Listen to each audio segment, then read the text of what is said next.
Hi there, Malcolm here with my 43rd Booktube video, and today I'll be sharing with you my August wrap-up. I completed 11 books in the month of August.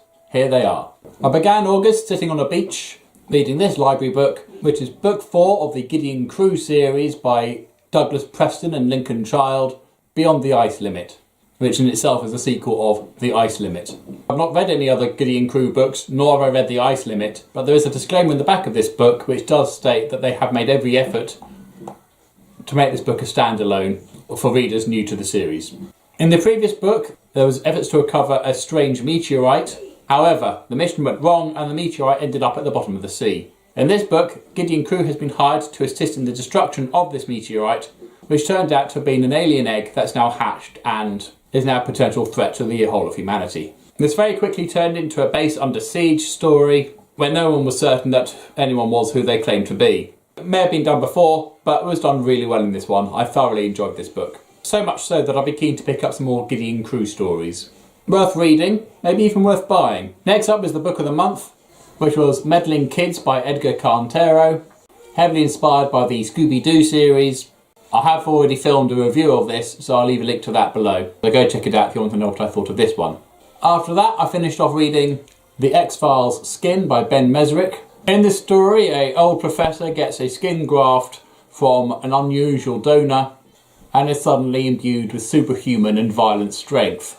Mulder and Scully then have to investigate as to where this donor came from and what was in that skin. As with most X-Files stories, I can't tell you too much without giving away some or all of the actual plot, but the story was suitably X-Files-esque and it was fun joining Mulder and Scully on a unique case.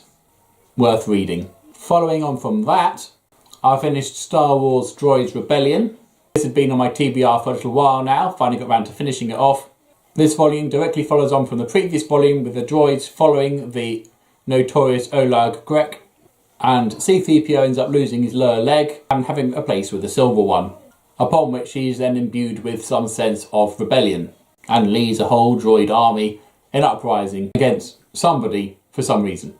As I said with the previous volume of this, these stories are a little bit simplistic and don't really add much to the Star Wars lore, but they're enjoyable enough and I'm glad I read them. Following on from that, I read to the boys Bo Peep Book 6 by Roger Kettle and Andrew Christie. Another hilarious volume of the hapless legionnaire Bert Peep as he faces off against the stupid nomad, tries to get an intellectual conversation out of his even stupider best friend Dennis Pratt, survive a massive beating from the brutish mad Pierre, as well as the awful cooking of the cook Egon, and the crazy missions issued by the insane Colonel Escargot.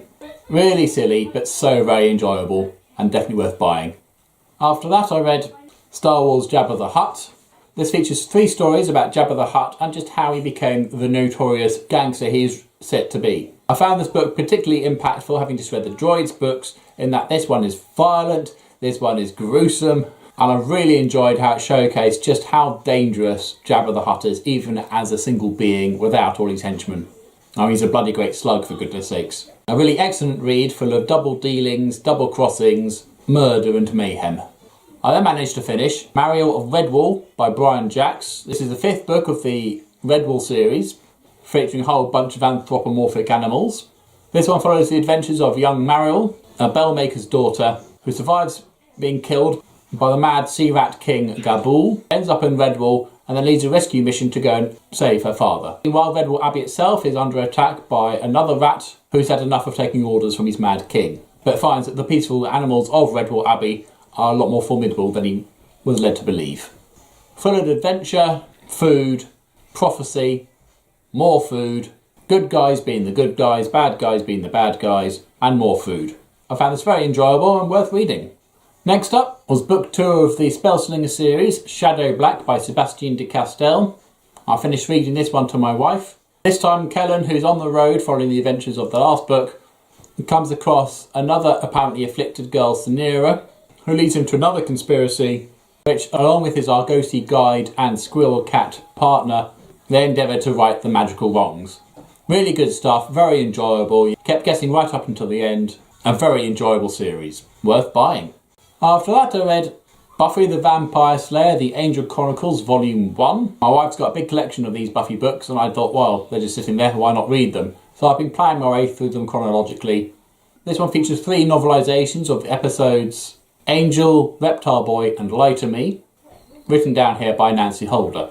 This is quite a thin volume holding the 3 stories, which are pretty much just a blow-by-blow account of the episodes themselves. There's not much behind the scenes footage or what's going on in people's heads in here that isn't clear on the screen.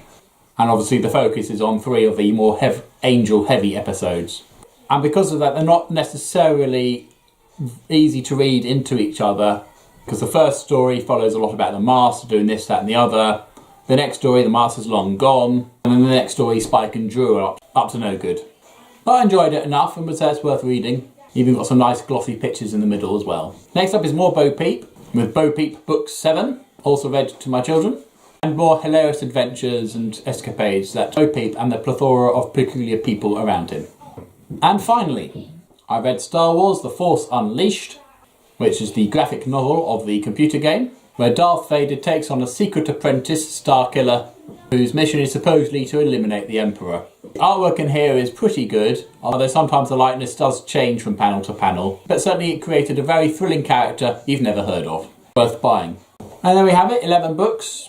So if you have thoughts or questions about those, let me have those in the comment section down below. And as always, if you have nothing nice to say, then please keep them to yourself. Thank you. Alternatively, if you'd like to share with me your August wrap-up, then please leave a link or a list in the comment section down below. I'll be really curious if any of you have read my latest book, Flavours, a Short Story Compilation, Volume 1.